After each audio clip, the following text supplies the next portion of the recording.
প্রথম কথা হলো, ভোট নিয়ে আমি কোনো সংশয় দেখি না, কোনো ষড়যন্ত্র দেখি না। বাংলাদেশ আজ ভোটমুখী, বাংলাদেশের মানুষ ভোট দিতে উন্মুখ হয়ে আছে।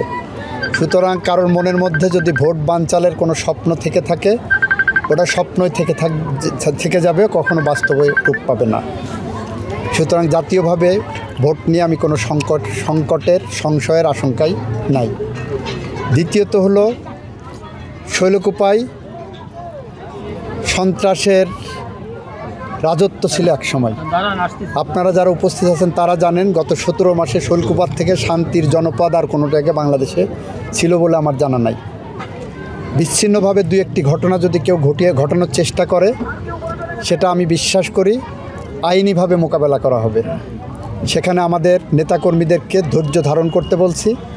কেউ অশান্তভাবে তার প্রতিবাদ করবে না, এটা আমাদের নির্দেশনা। তৃতীয়ত হলো, আপনারা যারা বলছেন, আপনারাও জানেন, সারা বাংলাদেশ জানে যে বেহেশতের টিকিট বিক্রি করার নাম করে ভোট চাওয়া হচ্ছে। বাত ব্যথা, প্যারালাইসিস কিংবা আর্থ্রাইটিস, আধুনিক ফিজিওথেরাপি ও পুনর্বাসন চিকিৎসায় নির্ভরযোগ্য নাম ডিপিআরসি। বাড়ি বাড়ি যে মহিলারা যাচ্ছেন, যাওয়ার পরে তালিম দেওয়ার চেষ্টা করছেন, কোরআন শরীফ একটা বের করে বলছেন দাঁড়িপাল্লায় ভোট দিলে বেহেশতের টিকিট পাওয়া যাবে। আপনারা দেখেছেন, তাদের একজন প্রার্থী ঝালুকাঠিতে বলেছেন সিগারেটে শুকটান দিতে দিতে দাঁড়িপাল্লায় ভোট দিলে তার সব গুনাহ মাফ হয়ে যাবে। আমরা বলছি এটা ইসলাম বিরোধী কথা, এটা শিরকি কথা একদিকে, যেমন অন্যদিকে আমাদের প্রচলিত নির্বাচনী আইন যেটা আছে, নির্বাচনী আইনের এটা লঙ্ঘন।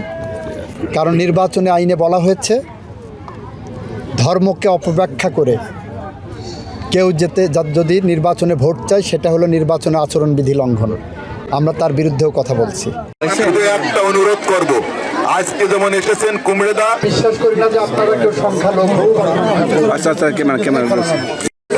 মানুষ, আমিও শৈলকুপার মানুষ, আমি এটাতে কথা না বলি মনি, কথা না বলি বলি।